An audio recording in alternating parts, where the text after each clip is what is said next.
Surrounded by. I am surrounded by. I'm on Instagram. You're like, The entire system is surrounded by. I never go on Instagram live. I swear, or maybe it wasn't live. Maybe you made a bit. You did something. I did something on it, but I did a thing where I like I showed how I incorporated giant steps changes into like every cue, or into as many cues as I could. I'm trying to, no, bro. You'd had something where you set up something and you were like, you were making, because I remember watching it. You were like hitting pans and you're like, bing. Oh, I did do that. I did have to make some like a band out of pans or some percussion track out of pans. Yeah, That's right. see, I know it happened. I'm not crazy. All right. How you doing, bro? I'm good, man. How you doing? Can't complain, man. Can't complain. It's been a minute since I seen you. Yeah. Well, we saw each other recently. What was that? In the summer, in August or something. What's new? What you been working on? I'm working on a couple shows on Nickelodeon. I got this show called Tiny Chef, and I'm doing this other show that's coming up called Super Duper Bunny League. That's fine. It's a drama. Okay, cool. No, a Looney Tunes drama. Yeah. So we met each other. First time we ever met each other was working on Suburgatory. Mm-hmm. And you knew a friend of mine, Ammo, who worked with Dr. Luke, all those guys, and we started talking. That was at the premiere party, I believe. Yeah. Yeah. And so I remember I was enthralled because at the time I wanted to get into scoring music, into, getting music in commercials, television shows, all that kind of stuff. So I really didn't know anybody who did that professionally, full time. And you've done this for over, 25 years now? I guess so, yeah. I guess it's been a while, yeah. Bro. It's wild. No, but it's cool. But it's funny when I met you because I had already seen you. Obviously, I saw you on the show, and then like I saw you on Twitter, and I saw via Twitter that you knew Ammo. Right. So I was like, oh, well, that's like a connect. I can say what's up, whatever. I know Ammo or whatever. But yeah, it's always a funny thing because even though like it's the party for the show and whatever, and I work on the show and you work on the show, but the cast is the cast. The cast is that's the cool kids, and I'm like over. I won't say the cool kids, but it is funny how like departments like they don't really talk. Like if you don't the cast is. The actors on the show is a separate thing from everybody else. You know what I mean? I feel you. So, and everybody, and it's a funny thing because you feel like the cast, especially if you're working on the show, you're watching that so many times over. Like I'm scoring the show and I'm watching the same scenes over and over and over, like all week long, every week. It's not like I just watch the show once a week. I watch the show all week, every week. And repeating cues just to get one part. Yeah. But yeah, you were cool, man. It was awesome. And then hung out and and so because of that, but because of I think it was because of Twitter or whatever, I knew that you did music as well. Okay, got you. It's funny. I look at it like how you can meet people in different situations, like that you don't expect to. Like I would never think that working on Suburgatory would later turn into like we worked on Teen Titans together, worked on Teen Titans soundtrack. But like you never know what doors are going to open up just based off of something else. Right. Like you'll walk into a situation thinking, oh, I'm going to be on this show for the next 8 years, hopefully. And then, you end up meeting like a really good friend. And yeah, I mean, and I think that's part of like trying to stay open to situations and being willing to, I don't know, like get over those moments. For me anyway, it's like I got to get over those moments, right? And be like, step up and say hello to somebody and like, be willing to follow up with it. Facts, because that's the biggest one, following up.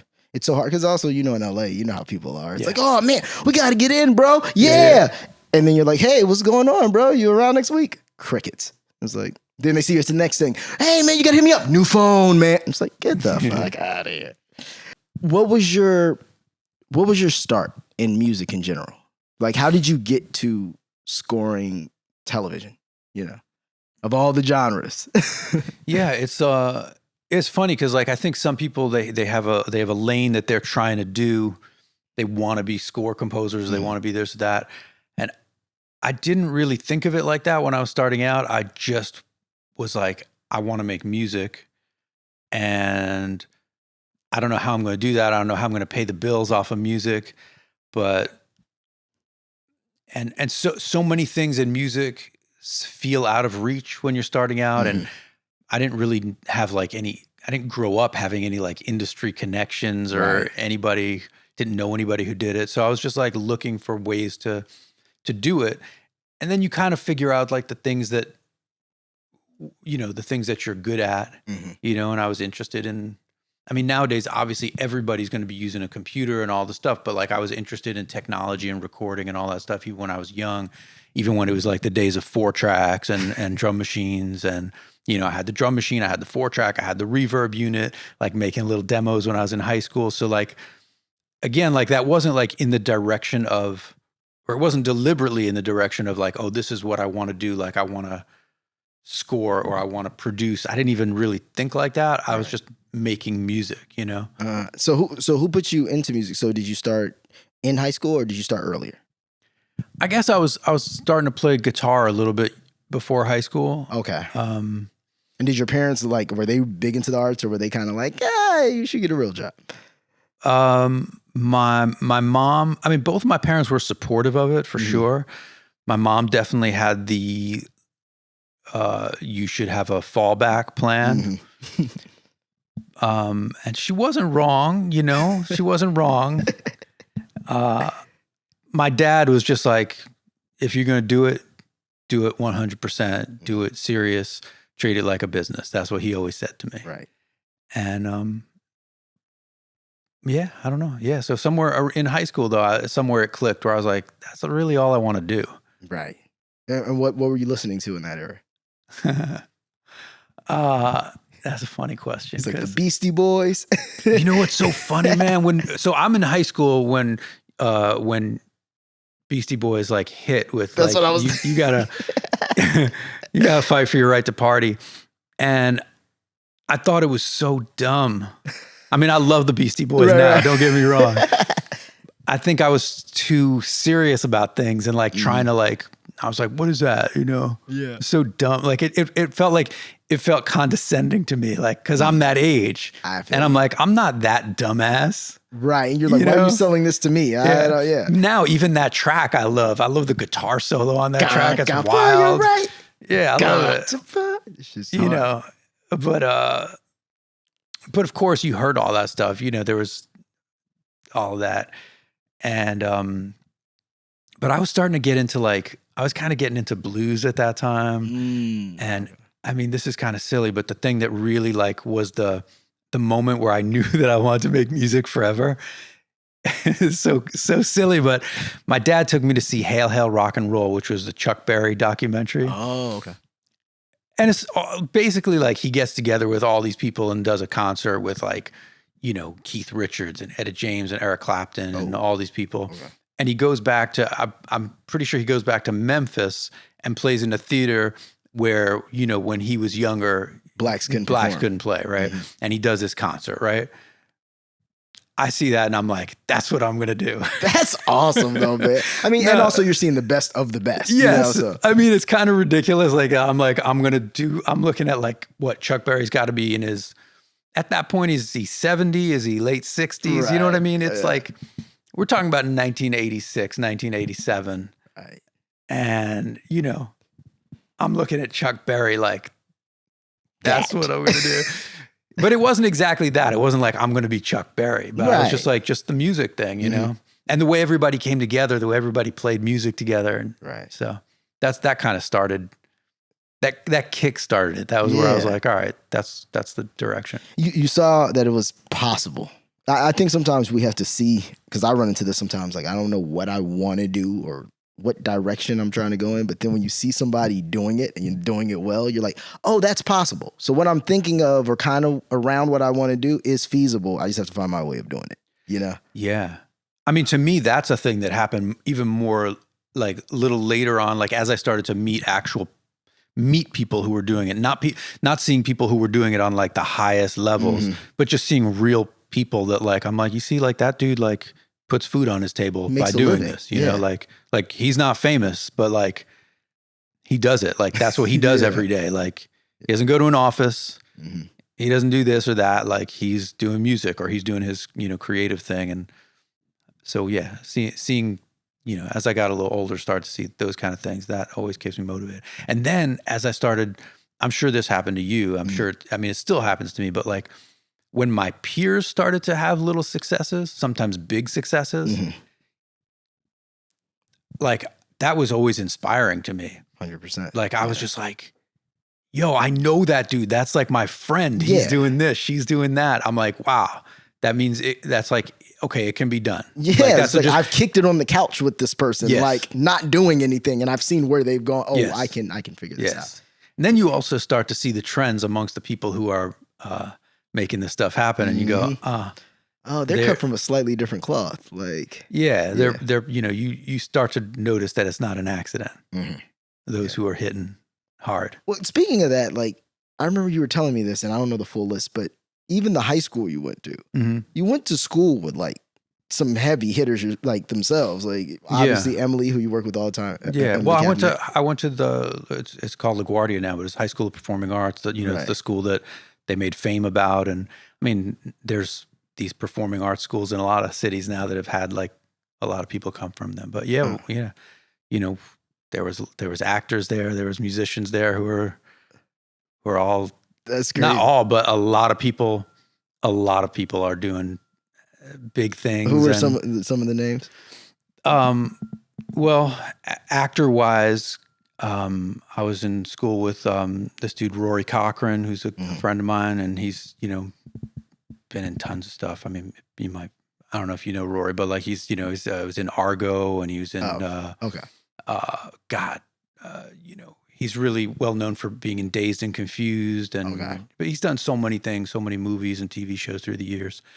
Marlon Wayans was my high school. Omar Epps was in my high school. That's wild. Bokeem Woodbine. Yeah. No, that's why that's the name I think that always gives me. 'Cause I'm like, yo, you went to high school with literally like 90s black movies. You went to school with all the stars. I know, That's kind of that's so Bokeem cool. was cool. I haven't seen him since high school, but he plays guitar and he was in a band, and I would jam with him in the bathroom in high school. I haven't seen him since then. Yeah. The Marlon, I see, Rory's the homie, Emily Kapnick, who I basically know you through, who's a writer and creator of TV shows, but also a lot of musicians, who I might not be familiar names to everybody, but amazing jazz musicians are out there doing that.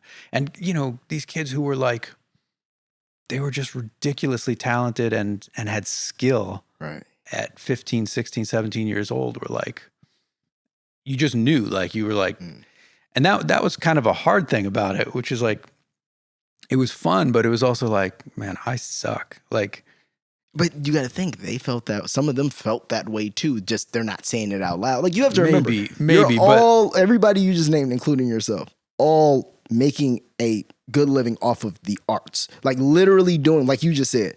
I ain't never seen you say, I got to go to some office. I ain't never seen you say, oh, well, I got my second job. Like, you do this, And I think when you're around people like that in an environment like that at a young age, there's no choice but to elevate. You know what I mean? Like because like you just said, you're sitting there and you're like, damn, no, I think I'm okay. That person's really good. But I got to catch up. Yeah. I definitely felt like I had to catch up. Yeah. There was, well, I mean, you still feel like you got to catch up. But, always. But that's the thing. I was, there's when you're around people who are really, really excellent, who are really, really young, and you don't even feel that you're that young, right? Like you're 17 or something. Right. And you're like, man, I should have started when I was 12. I should have started. He was practicing when he was 5. Like, oh, his parents knew his dad's a musician, or or something like that. Like, they had him in piano lessons, and I'm like, whatever. You're like just trying to figure it out now. You're like, ah. Yeah, I mean, it's a want, man. It's a something in your stomach. That's why you still feel that way though, because you're not a complacent person. Complacent people, they don't feel that. That's not a thought. It's just kind of like, oh, that's cool. Oh man, there's one of my biggest pet peeves is when people. It's one thing to give people accolades. It's one thing to respect or love somebody for what they do. To me, it's a whole different thing to just throw your hands up and say, they're so good. They're no. Like they're a freak of nature. I could never. Right. Like, no, because that's not true. Maybe you don't have the will to practice as long as somebody else, or you don't have the will to stick your neck out there like somebody else. That's true. But say that. They're not, they're not a superhero. Like that's Right. not It's a human. it's a human being. It's a human, It's a human being who had the same hours in the day that you had if you're the same age. So what did they do different? Right. And we don't start at the same starting line, but at the same time, lack of forward progress, that's on you. 100%. It's kind of crazy. Yeah. So But I feel like it took like all these years to figure some of those things out. I mean, yes, that's been my attitude in general, for sure. But it took a long time to like really, really digest the fact that like, just how important the work is, versus like some people are great, right. Which was never, from me, it never came from like a negative space. It never came from like, I was never a hater on people who were excellent. On the contrary, I was always admiring, but I think I had a lot of that, like, well, you're not going to be Michael Jordan. So like, are you really going to spend all your time in the gym? I feel you. He's Michael Jordan, but it's like, no, dude, like if he didn't spend all his time in the gym, he's just a dude. Exactly. Exactly. And I think it's that thing you said earlier. You think of things, or when you're starting things, the mountain seems so high because you haven't started. So it's just like you said, you're sitting there watching, a Michael Jackson concert. You're like, yeah, but that's Michael Jackson. You know what I mean? Or that's the guy who plays guitar for Michael Jackson. Am I going to be on stage playing guitar for Michael Jackson? Well, yeah, but that guy started one day too. Yeah. Just trying to figure out C chord and fucking E chords and bar chords and couldn't get it right. And now he's where he is, So, to get back to you. No, yeah. How did that even, so you went to the high school, and then how did that launch your first professional music opportunities and gigs? So I went to college for music. I went to Berklee College of Music. Great school. Great school. Another place where it's an interesting mix, but yes, you're in another place where you're just watching phenomenal people side by side with regular people, But yeah, a lot of talent there, a lot of skill, a lot of people who put in the time. I felt like I needed to go to college because I knew coming out of high school that I didn't have the skills to have the career that I wanted to have. And that at best, I was going to be very limited by the skills that I had. So it wasn't a matter of like, I got to go to college, or it wasn't a matter of, it was just like, it was literally trying to stock the ammo, you know what I mean? Like I was like, I need to know how to do as much as I can possibly do. I mean, and you've seen the stuff I do, and you know that like, it's kind of all over the map style wise. And like, I just like finished working on like a full, like sort of like Tony style musical number, and like, and all these different things that are like, very theory driven. You got to know the stuff. And for me, I wasn't just hearing it automatically. I wasn't ready to go. I needed to know how to do things. So I went to school. And when I came out, I found an opportunity really kind of randomly to write some music for a CD-ROM game. Okay. What was that called? It was like this. I mean, there was this era in like, when I got out of college, it was 93. Oh, Windows. Yeah. It was Windows. And I worked for a couple different companies back to back where I was actually on staff. And it was really cool because they were like these creative companies. It was in New York. And we were like in these lofts in Soho. And the whole place was filled with animators, programmers, and me doing music and sound. Oh, that's fire. And everybody was young. It was like the tech startups of... Yes. Yeah. Yeah. Back in the day, they called it Silicon Alley. Really? Yeah. Because there was this whole like New York scene, Damn. Silicon Alley. Yeah. That's it. And I started, and Emily, who we talked about, I knew her from high school, but I wound up working with her at one of those. We were working on this Pink Panther CD-ROM game. Okay. And I had referred her in there to write. Okay. And through that, she kind of got connected with the animation world because there were all these animators, and she wound up through an animation magazine that was always around the studio. She entered a contest where she got a development deal in LA, and she made this show called As Told by Ginger, an animated series on Nickelodeon. And then she put me on that show. So that was my first TV show, my first real TV show that I was writing for.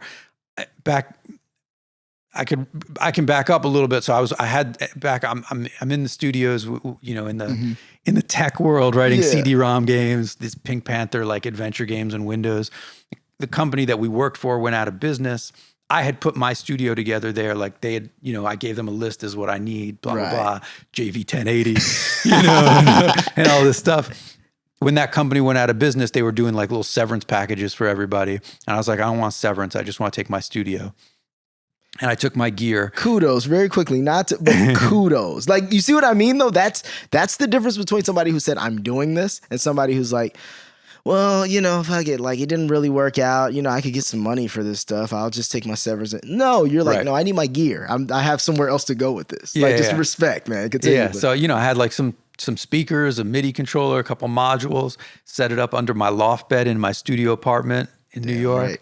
And that's when I started writing for TV, like, started getting opportunities to like write little spots for Nickelodeon and some little MTV spots. Right. And then somebody I knew was scoring a kids show, and they had me on as a, what do you call it? Like I ghost wrote for them. Mm-hmm. And then Emily got her show, and they were like, she was very cool to bring me in. But back then she didn't really have the juice to just be like, yo, this is my dude. My guy, yeah. You know, she was brand new, but she introduced me, and, you know, this dude, Eric Casimiro, who I'm working with now, was kind enough to, you know, give me a shot. And they liked what I did. And he was like, if you want to do this, you got to move to LA. And I'm like, I'll see you. I'll see you in LA. Wait. So first off, let's talk about because As Told by Ginger was one of, like, it was a cartoon I watched very frequently growing up. Oh, like really? Very frequently. Like, that's cool. I was always watching Nickelodeon. And there's two things. First off, Macy Gray, people don't realize how big Macy Gray was in that era. Yeah. Like, she was huge. Right. Like, she's in the Spider-Man movie. Like, the 90s to the early 2000s, Macy Gray was the shit. And it's just to have your first television show theme song. Oh, it was so awesome. It was so funny. So Emily and I wrote that song together, and there was no plans for who it was going to be or whatever. And we had tried having different actors on the show sing it. And I think we even used a couple for an episode here and there, or for a special thing. And then we had already started making the show, but it didn't go on air yet, if I remember correctly.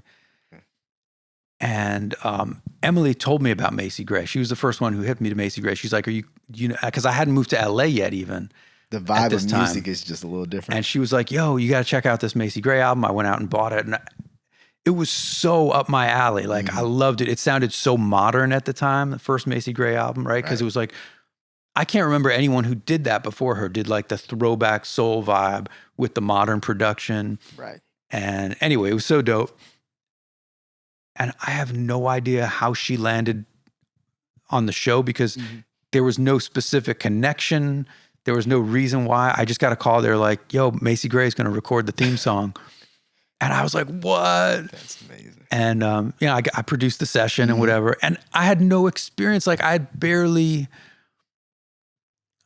had produced songs at that point. I'd done a lot of songs, but not a lot. I mean, look, this is 1999. How old does that make me? Like 26 or something like that. You know what I mean? Like, and she had just gotten the Grammy for Best New Artist. Right. Like, only her first album was out, and it was huge. Anyway, it was cool. You know, we recorded her. And it's cool you guys were able to make like a theme song that had, I remember you did a video on that where you're showing just the chords. No, dude, the dude did it. I forget his name. Oh yeah, you showed me the video. That's what it was, where they showed just the chords. I want to shout out his name, but I don't remember it right now. He's a huge YouTuber. I'll throw it, because we'll find it, and I'll throw it in the thing, and I'll show a little video of it too. But it's so dope to see even just how he explained how the song is written, the chord changes, and it's soulful. Like, that's another thing I will say about those late 90s, early 2000s. Like, you could get away with doing really soulful things, and like television theme songs, and in television soundtracks, which I feel like has changed a lot due to But they like don't social really do- media and just popularity. They're just going for a big name to sing the song, or they're just going for, it doesn't Right. feel like it's that same intention that they made all these different, like even I go back to like cartoons, like the Hey Arnold intro. Yeah. Like Oh, totally. people good. aren't doing shit. Like what, a whole jazz rendition of a children's show theme song? Like it's next level. So kudos to that, man. Oh, That was thanks. Yeah, it was fun, man. It was great. And the song wasn't written with her in mind. It had totally different production initially. But, so you guys flipped it once. Yeah. Once I knew she was on it, I was like, oh, let's try to do it in her style. Or Got whatever. you. And then randomly, again, I don't know how it happened. We actually did another theme song with her. Like, was it maybe 6 years later? Really? We did a theme song for this show. She had a show starring Heather Graham called Emily's Reasons Why Not. I did the music for that as well. And strangely, Macy Gray. Macy Gray again, That's sick. which was man. really, really random and weird, but cool. That's dope, man. So you after you did As Told by Ginger, what was like the next piece? What was the next thing? Or were you just doing a lot of commercials in between? Well, I thought I was in, right? I was like, that's it. That's my break. Like I have a TV show. Like I thought that mattered. I write music for a TV show that's all over the country, all over the world. I'm in. My career is made. And it turned out nobody cared. Really? Shocking. I came out to LA and I was like, well, I started doing it and I was like, I got to get an agent, right? So I can get other shows. Mm-hmm. And most agents at that time would not take a meeting with me. And one agent was cool and was like, basically was like, dude, you don't need an agent right now. Right. He's like, this is good. You got a show, Just keep grinding it out. And so I did, just like, I don't even know. Back in those days, especially, I don't think I even knew what to do, but little by little, you just try to not stay to yourself. I guess you meet somebody, you meet someone gives you a chance. That was the only way. It's funny. yeah. My dad was asking the other day. I was talking about one of my friends looking for a job. He was like, "Does he have a headhunter?" And I was like, "Oh yeah, no, that's like not a thing. not a like thing. you just Google it, and you go or Indeed or one of these things, ZipRecruiter or some shit." But it's crazy how that's how it was. There was if you wanted to connect, you had to go outside and connect or go to music events or seminars. I didn't know workshops. how to do it. The way my next thing came, I met some people. I went to a conference. A conference. I went to a conference because they invited me. It was actually like some people who I met were like, hey, we go to MIPCOM. You should go to MIPCOM. You know what MIPCOM is? No. It's this thing in the south of France, in Cannes, where they sell TV shows. They put together deals and sell TV shows. It's not a thing that I would go to or anyone. It doesn't, but some people invited me. And back in those days, like I was in between seasons of the show. I was just chilling. I was, like I said, I was under 30 years old, well under. Getting a little money. You was like, "Fine, Yeah, I was like, let's yeah, go." I'll go. They're like, we rent an apartment. You can stay with us. Dope. Easy. And when I was there, I met someone who wrote, and as you know, I've done a lot of stuff in the animated and kids space, although that's not all I do. Yeah. But I met someone who wrote for this magazine called Kid Screen, and they did an article about me. And from that article, somebody called me and asked me if I would pitch a theme song. And then I wrote the theme song with Emily because I was like, Emily, they want me to pitch this It theme worked song. last time. Yeah, it worked. Which was dope because like Emily thinks in terms of concepts, not in terms of music, because she's not a songwriter. I mean, she's a writer. She's a writer. creator, And anyway, so then from that song, I landed scoring another animated series. So now I thought I was a thing. What was the second animated series? It was Clifford's Puppy Days. Oh, wait, is that the one that you won the Emmy for? Yeah. Oh, I got Emmy nominated. I didn't win. Listen, I got Emmy nominated. People, do you hear how he speaks of these things? It's like, it's Clifford Puppy Days. I mean, it's Emmy nominated song. Yeah. I mean, it's kind of silly, you know? It's kind of silly. Listen, man, you know how many people would be like, yeah, man, so that's when I was nominated for the Emmy. And then like you cut to the clip of it and it's like, Exactly. That's hilarious. and then I'm like, bow. And I was like, this it.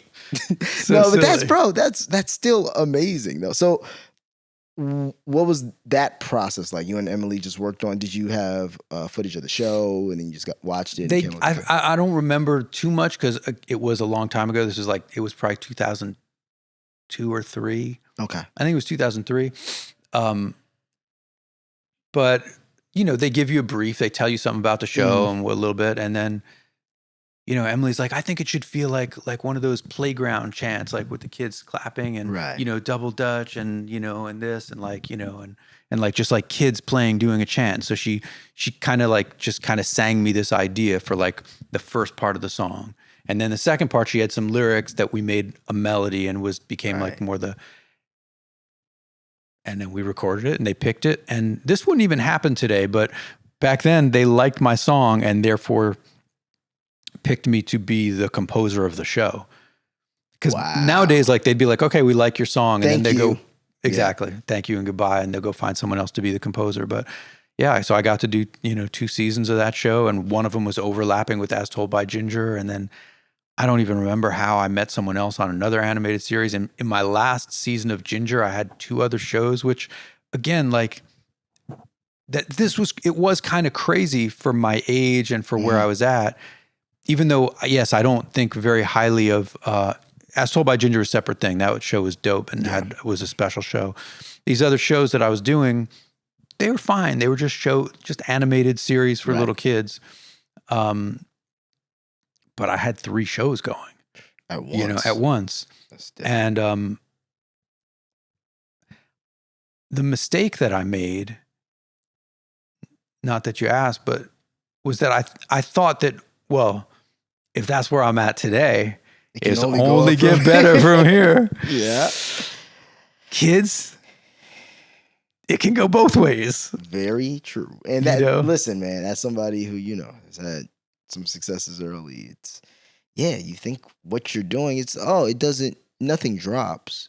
But I think that's also because when you do it so quickly at such a young age, all you've ever known was, one domino fell, other domino falls, and another is just whatever. I think that thought process, you can't lose that completely because that's the only reason why I feel you can ever make it in entertainment. Because you got to believe that other domino will fall.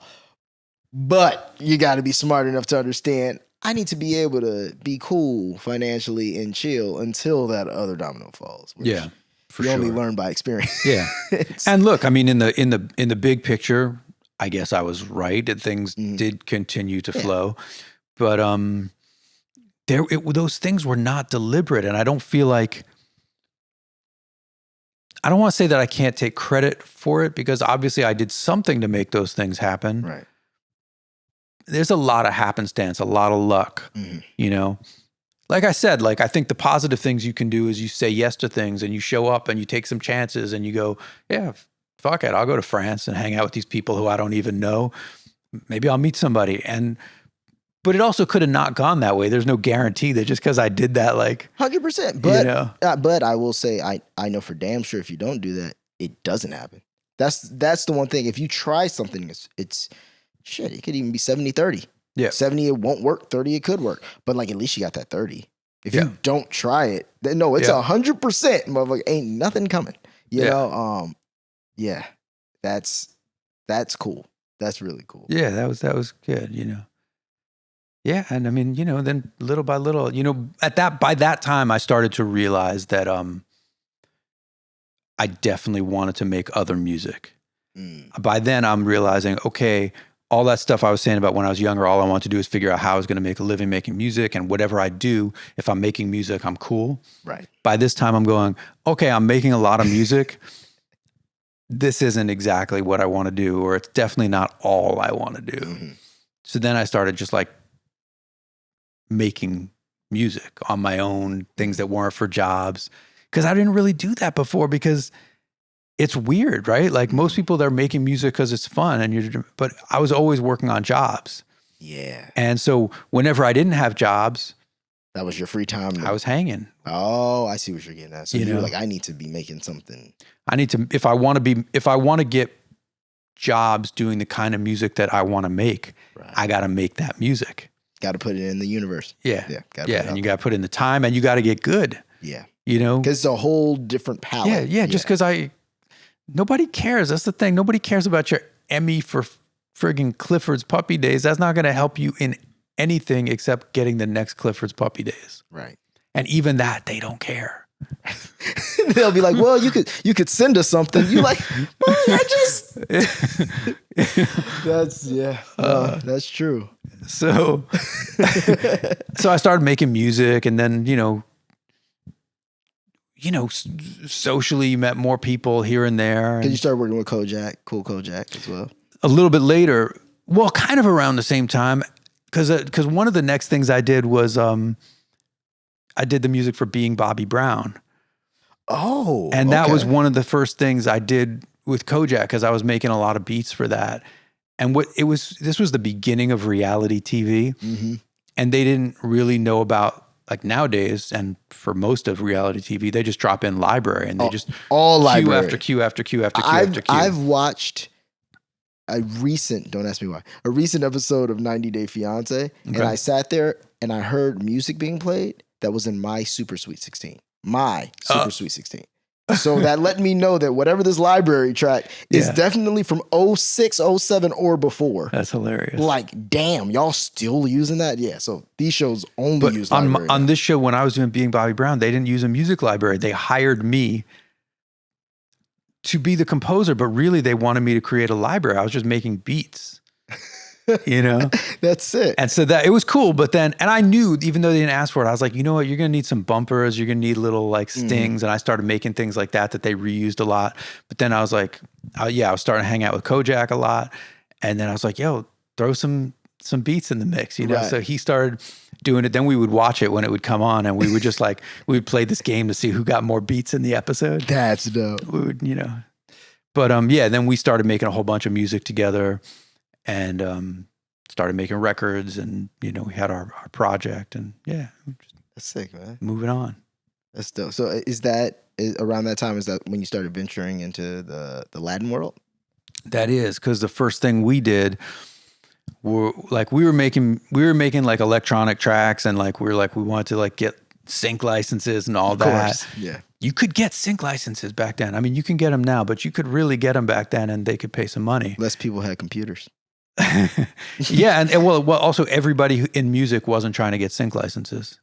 Right. But see, I feel the difference, the reason that happened, not to cut off story, but the reason I feel that happened is because there was money in other shit. Right. Like now it's like, you could, unless you're making a record for, Taylor Swift, Drake, or, one of the top tier artists, like, there's not no real sustainable, I'm going to live for the next 10 years of my life. No, you got to get sync licenses. Sync licenses are the only things that actually directly pay. Yeah. Only thing. And for anybody who doesn't know what a sync license is, it just means getting your music in a TV show or film or commercial where they pay you up front. Right. And they're just paying a license fee. They don't own the music. They didn't buy it out. They didn't pay you to write it. Yes. They just took a track that you had and said, oh, here's a bunch of money.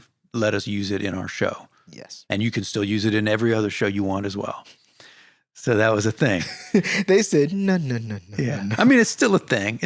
But it's definitely a more competitive game than it ever was. And it's a tighter, I feel those are definitely in a tighter knit group. Like it's usually people who work with sync companies or work with curators all the time. They, it's like they have their people they go to. Almost like voiceover work. You look at voiceover, and I'm sure you've noticed this even working on a lot of cartoons. Like a lot of the same guys fall into the same space because they're reliable. You know what you're going to get, and you've worked with them for the last X amount of years. Yeah. Yeah. But yeah, so you're saying you're working with Kojak. So how we got into the Latin music thing. So we were just making records, and we were like, how are we going to like differentiate what we're making from what anybody else is making? Like, because there was like a lot of like electronic music at that time that was like, this is in the era of like sort of breakbeat electronic music and like chill out and like lounge kind of vibe and like Dope early 2000s music, man. Moby. That's what I was gonna say, man. That's my kind of. Yeah, I used to that love that shit. Norman Cook or whatever, Fatboy Slim, like all that stuff was popping and was in everything. Every time you turned on a commercial, it was like. Or movies. Or movies or anything. The action beginning scenes of movies, or, action movies in the early 2000s was all like all break beats, all that acid type. Yeah. So we were like, oh, let's get a vibe. Let's figure out something to do. And we were just listening to like a lot of Latin music and whatever, like salsa and shit. And we were just like, all right, let's give it some kind of a Latin flavor. Let's do a Latin thing. And then Kojak was like, yo, I have this opportunity to go to Cuba or whatever. And I was like, yeah, I can't go to Cuba. I'm working on this show. I was working on Emily's Reasons Why Not, the Heather Graham thing. And then, and again, like that was my first network TV shows on ABC. And I was like, I can taste it already. This is it. That Nickelodeon thing, that was nothing. I'm a dude. Now I'm made. I'm in. I'm one of the guys in Hollywood who writes music for TV shows. I'm on ABC. Aired once, got canceled. Literally. Life is humbling. It's hilarious. It's really hilarious. Why? Wait, what happened? It just ratings weren't. I mean, it's politics outside of my pay grade. You know what I mean? Right. But the one thing I understood to be the case was that there was a development person. There was maybe a president who was very on board with the show. There was a development person who wasn't a big fan of the show. At the time that the show went to air, the president was out and the development person became president. First thing he did was cancel the show. And you know, it's hilarious. As you were telling that story, I didn't want to cut you off. But I literally thought, I was like, that president, he left. Yeah, something like that. Something like that. And I could be telling stories out of school, or I could have it slightly wrong, but it's something like that. Yeah. Something that had nothing to do with the show, because it's not even, I don't even have to defend the show in any way to say that it was based on nothing. It literally aired once. So you can't say like it didn't have good ratings. The ratings were dropping. How they going to drop? It aired once. We had made 7 eepisodes, so I got paid for 7 episodes, but we aired once. Anyway, I was like, yeah, I'm going to Cuba. Hey, you still want to go to Cuba? Hell yeah. Ain't shit going on around here. So, you know, we made this record. We had all these Cuban artists on it. And when I came back and we put that together, like we started getting airplay on KCRW and we sent it out and we got all this college airplay, which again, that was kind of a thing then. Yeah. You know, you'd send your physical CDs around the country to all these like indie radio stations. Because that's how it will bubble. And it did. And it charted on like the CMJ charts and whatever. It was cool. And we started getting sync licenses. We got in a bunch of shows. Wow. And I started meeting through that. I'm taking Spanish lessons at this time because I'm like, I'm kind of just getting myself immersed and I'm into it and whatever. And I'm just doing it. That was my question. Like how, like you speak English, like how are you over here writing Spanish? So I was studying before I went to Cuba so that I could like communicate. And I got pretty good, and I started hanging out with more people who spoke Spanish. When I got back, I started meeting all kinds of people there was like a real like kind of happening, burgeoning alternative Latin scene in LA. And man, people were cool. And I was like, I found it way easier to hang in that scene than in the Anglo pop world, which is such a scene. You know the vibe, and it's like, it's a very cool kids. Very cool kids. They all stay in their own circles. They seem not to help one another until a certain point. Like, or until it's like, okay, you got one, I guess we can fuck with you now. It's very weird. It wasn't for me. You know, I didn't have that level of, I'll just say, I guess I didn't want that enough, or maybe I wasn't working hard enough, or. Well, no, it's a game. It's like a game. You got to say, no, I'm going to go play this. Yeah. I feel like it's just like acting or like any of those, it's like, oh no, I'm going to go play this game. So that means the way I cut my hair, the way the way I dress, the way I even go in here and speak at these, I'm playing this game to get here. And if you're not playing that game, you're better off doing what you did, just following your own path. But in the Latin world out here, the one that I found, this little enclave of like sort of hipster, people who were into all kinds of stuff. And all of a sudden they were like, yeah, let's make some shit, Right. And so I immediately just thought, hey, so the project I made with Kojak, it was called Urban Legend. Okay. And I was like, why don't we, for the second Urban Legend track, let's just do each track be a collaboration with a different artist. Right. All right. And because it was it was on that like electronic kind of tip. I was right? just about to say too, this sounded like a mixtape. Y'all was making mixtapes. I guess. That's fire. Because like the first one was like all Cuban vibe. Okay. Second one was not specifically Cuban vibe. It was just tracks with different Latin artists, and each one was from had heritage of in a different country. Maybe they were from there, maybe they might have been American, Latin heritage, whatever, So like, each person kind of brought their flavor, Which is dope. We collabed, and so that was the second one, and then so through that. And through the people I met there, and I became friends with this dude, Martin Chan, who hooked me up with a lot of the artists. He's another producer. He had a band. His band was like Latin Grammy nominated band or whatever, maybe Latin Grammy winners. I don't know.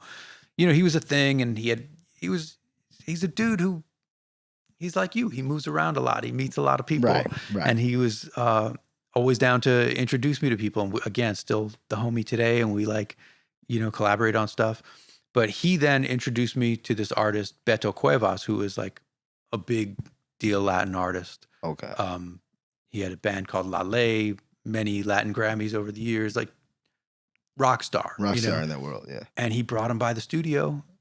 We made some stuff, and I wound up working with him on a bunch of stuff. And his record that I worked on and wrote on and produced on won a Latin Grammy. So that was... It's fucking awesome. Yeah, so it was like, it's crazy. Like, it's crazy how, I don't know, just how things go. Like, I don't know where that came from. Because I know you were saying to me before cameras were rolling, I wanted to ask you how you got it in the Latin world and whatever. Like, I don't know, man. I was just... You know what you did? You went to Cuba. I went to Cuba. I hung out. I took some Spanish lessons. I mean, look, I took Spanish lessons from this girl that I met on Craigslist. Like, she was advertising for Spanish lessons. I like how you clarified that. I met her on Craigslist. Yeah. It was for Spanish lessons. Yeah. She and I was like, cool, I'll go take Spanish lessons. Turned out like she was friends with somebody who was an artist, and she invited me to a party. That's where I met my dude, Martin. You know what I mean? Like, her husband was a drummer and percussionist. He played on the record. Like, I mean, this is LA. Like, say hello to somebody. Chances are you're gonna like. There's a connection to be made. That's crazy. It shows you, man, when you actually put your best foot out there and you actually just aren't afraid to go talk to people and see where it goes. A lot of shit can happen, I mean, that's how man. I'm seeing. I definitely see it that way in retrospect. I mean, I always would say that, but like speaking about myself, like I'm not an extrovert. I'm not like that dude who's like, hey, how you doing? Yeah. Oh yeah. Oh yeah, we should get up. Well, oh yeah. Oh, you make music? I'm not that dude. Like, I'm pretty, I don't know if I would say I'm shy, but like I'm, Yeah, you're a lot more reserved. Yeah. You're not just out here just like, oh, I got to go connect with this person. Yeah. But, little by little over time, you talk to some people, you meet some people, you just stay open to a situation, So, yeah. And then, so anyway, from there, then I wound up working with another artist, this dude, Alex Cuba, who's another like really cool Cuban singer-songwriter who, again, like long before my introduction to him was every year it was winning, Grammys and whatever. And so I worked on a record with him, got another Latin Grammy. Running it out. Wait, how many years apart were these? Those were like, I think only 2 or 3 years apart. Yeah, it was like, I want to say it was like 11 and like 2011 and 13 or 2011 and 14, something like that. That's fire, man. But again, like, what does that mean? Like, let me be honest with you. These records, maybe the artist made money on the records. I don't know. Right. I didn't make any money on these records. I feel you. And when I say that, I'm not saying like I didn't make that much money. I mean, I didn't make any money on these records. You're like, it's not what you think, kids. Yeah. Yeah. Like, I got the certificate, right? Right. Like the artist gets the trophy. I got the certificate. It cost me more to frame the certificate than I made on the record. I'm not mad at it. Right. Like, it's awesome. Like, life is crazy. Like I said, I didn't come up like knowing anybody in the music industry or knowing anybody in Hollywood. Like, it's crazy that any of these things can be coming out of my mouth and that these are experiences that I had. Amazing. It's beautiful. I love I loved making the music, you know? Some of those things are things that I can listen to and I enjoy now. I'm like, oh, that came out good, you know? Right. I think, but that's the root of it, man. Like you didn't go into these situations because, I mean, I'm sure you've even realized this. It's same with going into an audition or going on a stage, doing anything, going in saying, I need this. I got it. This is going to be like some money. I'm doing this because like, oh man, it's going to be a bag. Those things usually don't tend to, it's when you go in, like you said, just making the music. You went in just, I want to make some cool shit. I'm not expecting or being like, oh, this is going to open this door and this is going to, you just did what you do and then let it fall where it may.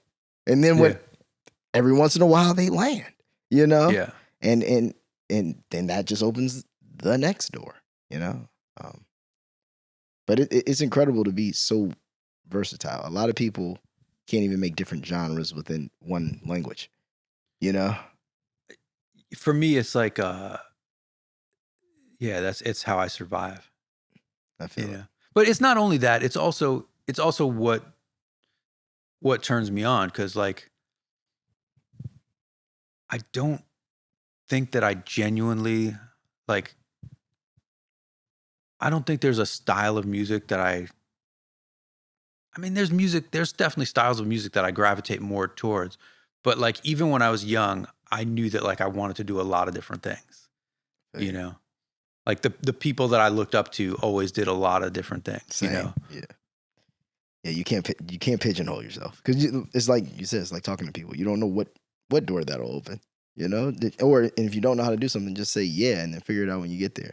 That's one of my number one. There's been so many things that, you know, over the course of time, people have been like, hey, you know, you could do this and da. Like we can get you to. And I'm like, okay, yeah, sure. Yeah. I have no fucking clue how to do any of that. But I'm gonna figure it out. Go home, watch some videos. No, I've watched you, man. Yeah, literally. You've no, because I mean, like when I met you, like it's just like it's right at the it's been over the past, man. I mean, we're at like, are we at like 15 years or something like that? Almost. Yeah, almost. You know? It's wild. Yeah. Sheesh. I'm getting old. Hi. You're lucky to be getting old. I was old when I met you. You weren't old. You were just seasoned. Call it seasoned. What so workflow over the course of the years, how did your workflow change? And like because you're in Pro Tools, you know, I've tried to get you to, you know, try other DAWs. I started in Logic. Oh, okay. I actually started, we're going to talk about old. I started Hardware. in Vision. Vision. See, you didn't even know about Vision. I don't know Vision. Yeah, Studio Vision. Anyway. Studio Vision. Wait, who made that? A company called Opcode. Oh, they don't make shit they're not there anymore. But I was in Logic. Okay. And eMagic Logic. eMagic Logic. Yeah. And before Apple owned it. And that was good. And that's what I was doing my scoring in. And I was using Pro Tools hardware. Okay. The DigiDesign. The DigiDesign, that's just TDM. Like when I did like As Told by Ginger was all Logic, and all those first animated series were Logic. Okay. And then when I was, you know, some just friends of mine were like, dude, you got to be on Pro Tools, man. This is silly. Like, if you want to really make records, that was the thing. I was starting to make records. Right. And people were like, if you want to make records, back then, nobody made records in Logic, right? They make records in Pro Tools. Yeah. Right. And they were like, you know, you got to have an MPC and you got to have Pro Tools. So I got an MPC. I moved over to Pro Tools. And I was trying to go back and forth between Pro Tools and Logic, but eventually I just got... Especially in that era, trying to go back and forth was probably a nightmare. And I just got better at Pro Tools and started figuring out that I could do everything I want to do in Logic in Pro Tools. I mean, I still try to go back and forth. Dude, this past weekend, I installed Cubase.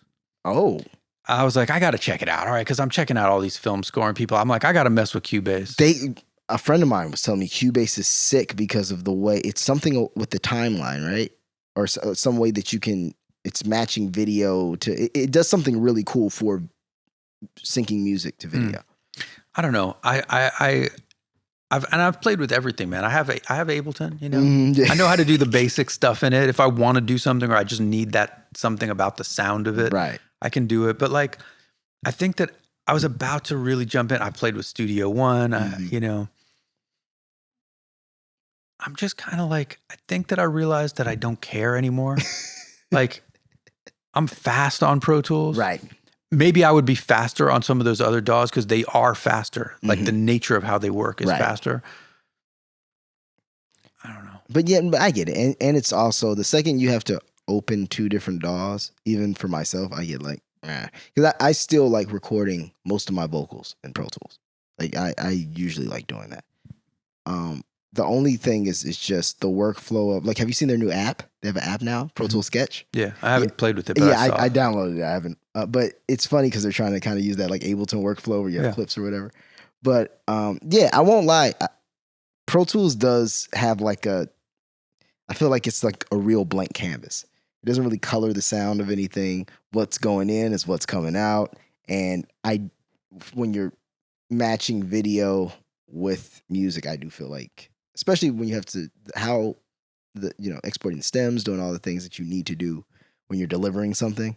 I do think Pro Tools is like, I like to do a lot of recording. Like, I mean, it changes, right? It depends on the project. Like sometimes it's like a more like synth programming, you know, but if you're recording drums. audio. But I like in my studio, I have my piano, it's mic'd up at all times. I got drum sets mic'd up at all times. I got acoustic guitars, electric guitars. I got stuff. And I just want to like, and sometimes I record projects like that are like I have my project War and Pierce, which is like, you know, more of like an Americana soulful, but when I would record them, we recorded live in my studio with a lot of mics up. Real music, you know. I mean, it's all real music, you know. Yeah. But I don't know. For me, Pro Tools, I don't know. It's where I live right now. I always think that I'm going to change, and then I start to mess with something else, and I'm like, what's going on? I'm like, I'm going to spend all this time trying to learn some software. I'm not making music. Nah, I feel it. You know, I feel it. It and like at the end of the day, like it's not going to change anything. Like, am I going to get a different kind of job because I'm on a different one? No. Yeah, I see your point. You know, like what is it going to do for me? So there's nothing like, I'm not like on Pro Tools. Like I wish I could. I feel you. Yeah. And what I will give Pro Tools, they're updating a lot. Like they are, it's now, you know, like they have a sampler now. No, look, for sure. Offline bouncing. For sure. Every time they come out with something that's like great, you're like, yeah, it's like everything else Every had other 5 DAW. years ago. But, you know. No, that's funny. Yeah. So what's next, man? What is next? What do you want? Well, I hate when people ask me that too. No. Like, what's next? It's like, I don't know. Someone I was has to thinking call about me. it though on the way over here. I was thinking about like, what do you want to do? Like, well, I know you and I, we got to work on more stuff. We have to, like, we already said. Well, we have that's to a work on cool our thing, right? projects, Like we haven't even touched on, but like through the years, like, okay, so we started out, like I met you on Suburgatory. I just met you at the party, but then, which was the closing of the, what do you call it? The first season, the finale. But then we wound up doing some songs together on the show, which was awesome and fun. Yeah, because I recorded the Count on Me, the wedding.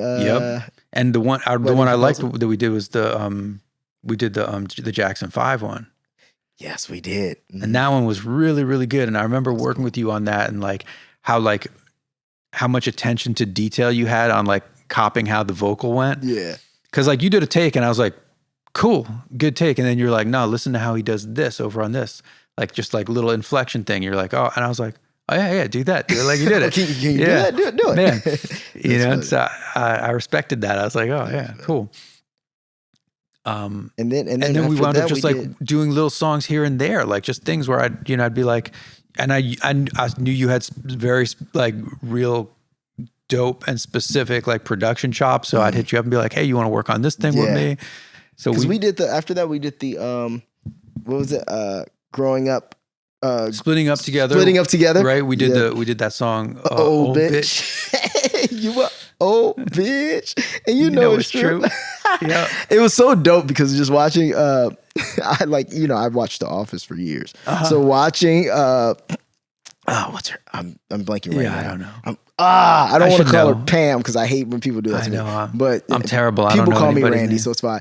Having Pam dance to like me rapping about her being an old bitch was kind of sick. I was this is one of the dopest things. Hell ever. Yeah. And it was It cool. was funny. Yeah, it was funny. cool to work and with. but it was great working on the song. We worked on a song on the Teen Titans movie, and then like whatever. We pitched a bunch of theme songs and whatever, a bunch of things over the years. So it's been cool. But yeah, we definitely got to get in. We've been talking, just so they know, we've been talking about doing more joint projects together, making more records together, and trying to pitch them, get more singles. Oh yeah, we'll get up. Yeah, we got to get that done. We definitely got to get that done because man, there's so much cohesion. It's funny because even the first time we worked together, I didn't know that fucking 14 years later, 15 years later, we'd be sitting here, still kicking it. No, but who would ever? You don't really think that way when you just like meet somebody and it's funny. Yeah.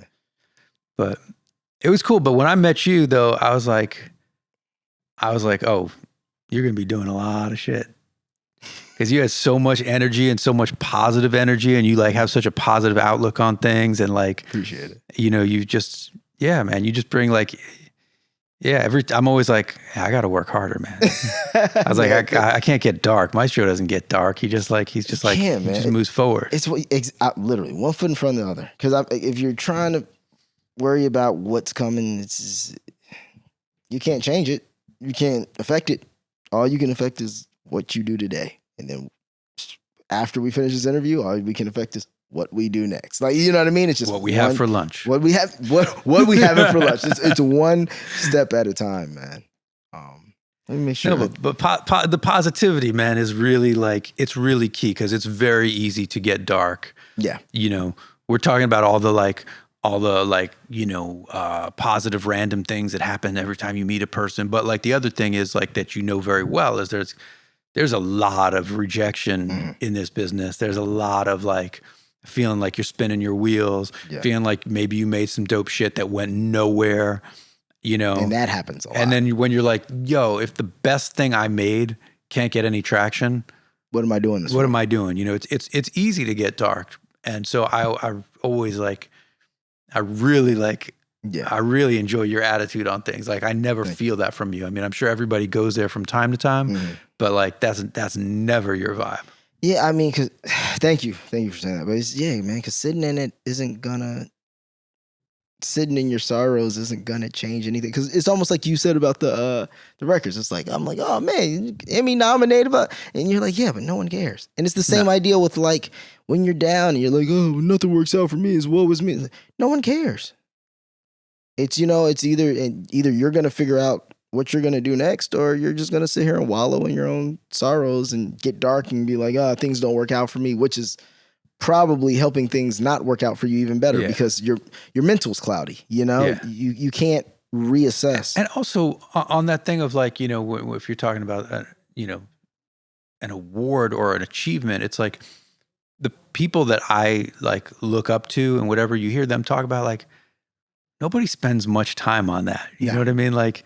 It's a fun moment, like literally just snapshot moment. For me, when those things have happened, really it has been so random that I'm really much more like, what? Like I'm like genuine surprise, not like, oh my God, I didn't expect it. No, I'm like genuinely like, huh? You for real? Yeah, you know what I mean? But like, and then it's cool for a minute, but then it's like, yeah, what do you... It's not, that isn't something for you to do anything with, like. But I think that's another thought process thing. Like to me, I love what I do, right? So do you. So to me, awards are nothing more than credential patterns. You know what I mean? So it's a way to tell somebody who maybe they don't love the industry you're in, maybe they don't know a ton of things about the industry you're in. It's just a way of being like, no, they're verified, they're legit. Right. That's all it is. To people who actually love what they do, that's all it is. Yeah. They don't look at, oh, I succeeded because I won a Grammy. They succeeded long before they probably gave them that Grammy. It's just the fact of, oh, this is cool. Like this, I can add this to my, maybe I can do another speaking engagement because I have, a Grammy and an Emmy and it's nice pats on the back for your work from, debatably your peers. Right. But I don't think that it doesn't change, because a lot of times think how many people have Grammys and, they might not even really make the record.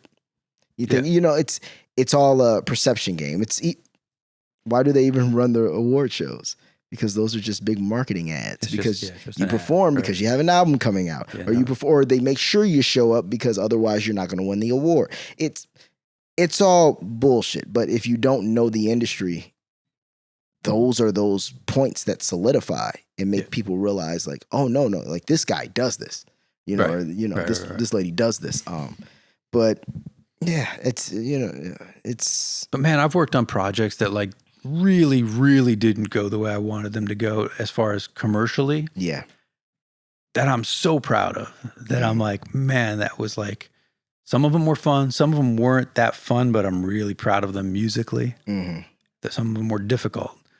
But those are the ones that I'm like those are the ones that I'm going to play you if you're let me hear something, right? Yeah. Like, you're not going to pull out Clifford. No. What? That's a fun question. What is the most demanding request you've gotten for a show or for something, like something that they asked and you sat there and you're like, how the fuck am I going to do this? Okay. That's a good question. Because I know there's been some things, or even if it's just turnaround time. I think in the beginning, a lot of it was turnaround time. Like I'm a little more used to the turnaround time now, and it doesn't intimidate me as much. And I also know that nowadays I'm way less afraid to ask for help, right? Like I'll just bring somebody in, like you, right? Like Facts. I don't have to be like, I don't know how to do that kind of music. Oh, or how am I going to do it that fast while I also have to do this? I'm going to get some help, Right. And maybe it's going to impact the bottom line, but we're going to get it done so that we get the next call. Exactly. But yes, there was definitely times where like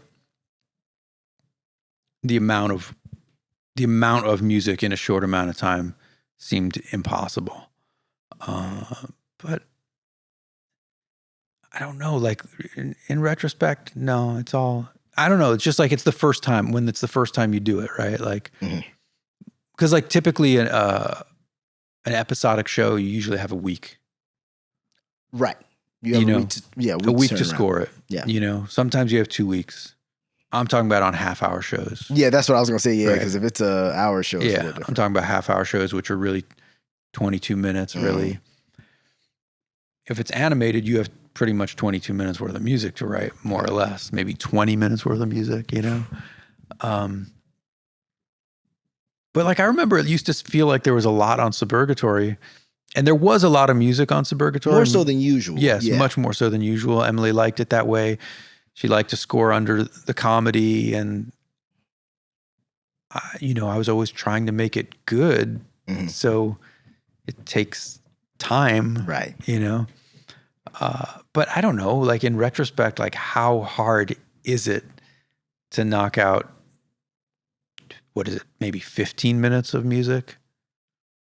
Right? Because you're not like, it's not like there was 22 minutes of music in that, you know what I mean? It's funny though, because the way you don't even see it, but you've just been doing it so long. You're like, how hard is it to knock out 15 minutes of music? But it's when people know, it's just funny. I guess when other people look at, because I agree, I see your point, but it's just funny. Like people listening is just like, yeah, like it's 15 minutes of music, man. And it's all coming from, some themes recur, other things are coming from different places. Right. Even I remember when you would have to do like, but it's not when we Star had to Trek. Dougie, you had to do like tracks for the Dougie and all that kind of stuff. Right. But yes, and that's the main thing, is that you're switching gears all the time on those kind of shows. Yeah. Right. So you don't have like, it's not like it's all in one palette.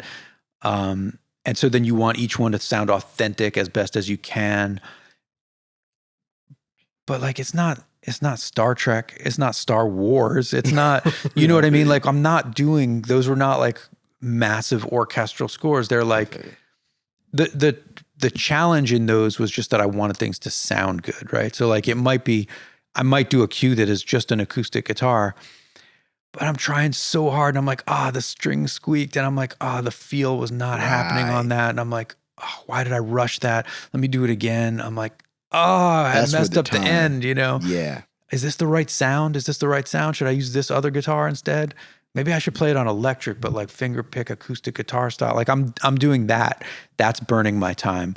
But the actual cue is just like a pretty simple little thing. You know where you want to go. Yeah. It's just, it's getting the tool belt right for what you want to do. And maybe I was overthinking it. You know what I mean? I don't know. Like that's just me. Like I always was like trying to make it sound better and better and better. I always think of you when trying to make it proper. You always say that, just try to make it proper. Yeah. I want to do it proper. You always say that. I just did a big band arrangement for Teen Titans. Oh shit. And like I know that was fun. It was super fun. We didn't get to do it live, but I did it like there's no MIDI. Like it's all live, but not like an 18-piece. Not everybody in the room. Yeah. But it's 4 trumpets, 4 trombones, 5 saxophones, piano, bass, and drums, all individually recorded, but all live instruments. That's it.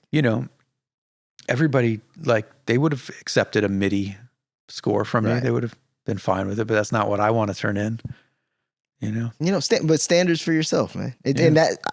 And you're having fun. I think that's the other piece of it too. Like, they would have accepted MIDI. You could have, opened contact, had all these same, it doesn't have that same human feel. It doesn't have a lot of the elements that we lose in certain things today, but that's what's going to make even the work you do stand out from other people. Yeah. And like you said, trying to make it fun for me to work on. Yeah, but it comes through. Like trust me, I know how it feels. It doesn't feel like it always does. But people notice it. Even if they don't, they subconsciously notice it because it's the level of care you put into something, it flows and it generates to the person listening. Regardless of if you think it does or they think it does. It does. Intention is a real thing. When you even go in making music with intention, you know how different that is than just being like, we'll just see what happens. Like you're going in with an intention. You know where you want to go. You're doing it. Whatever comes out, let that be what it may. That's up to the, as Rick Rubin would say, that's up to the universe. But, you're going in with an intention of what you want to do and what's fulfilling you. And if it's fulfilling you, it'll resonate somewhere else. It's not, and if it doesn't, it's not for them. 100%. That's where I'm at with it, Yeah. So, in your ideal world, what would be the next things you work on? What would be the next risk? I just want to work on good shit. I don't care what it is. I don't care if it's a TV show or a movie or animated or not animated, a record. I like working on records, right? For sure. But I just want it to be good. Like I just like working on the stuff that I think is really good. Like working with good people. I like when the team that I'm working with feels like aligned and on the same page. I like, obviously, I don't know if it's obvious, but I mean, I want to feel appreciated, right? Mm-hmm. Like, by meaning, I don't need like the forever pats on the back, but I just want to feel like I'm working with people who like, they get what I'm trying to bring to the table. I appreciate what they're doing, where everybody's elevating each other. Yeah. And really that's all it is. Like 100%, that's all I want to do, like just work on good shit. Well, that's all you're going to do. Keep that in your mentality. That's all you're going to do. Keep pushing forward, man. Because I know you do really great work and you've done a lot of great work. And I feel like you're the thing that you really, because we talk about this all the time, but I do feel like that thing, it's on the way. It's just got to keep navigating it. Yeah. Keep navigating it and keep keep putting up with the bullshit of the day to day. Yeah. But it's on the way, man. Thank you, man. Hey, man. Thanks for coming through. Dude, this was fun. It's good to hang, good to talk to you. Yeah. Now, what we eating for lunch? Let's go figure it out. Thanks for coming through. Yeah, Peace. man. Cool, dude.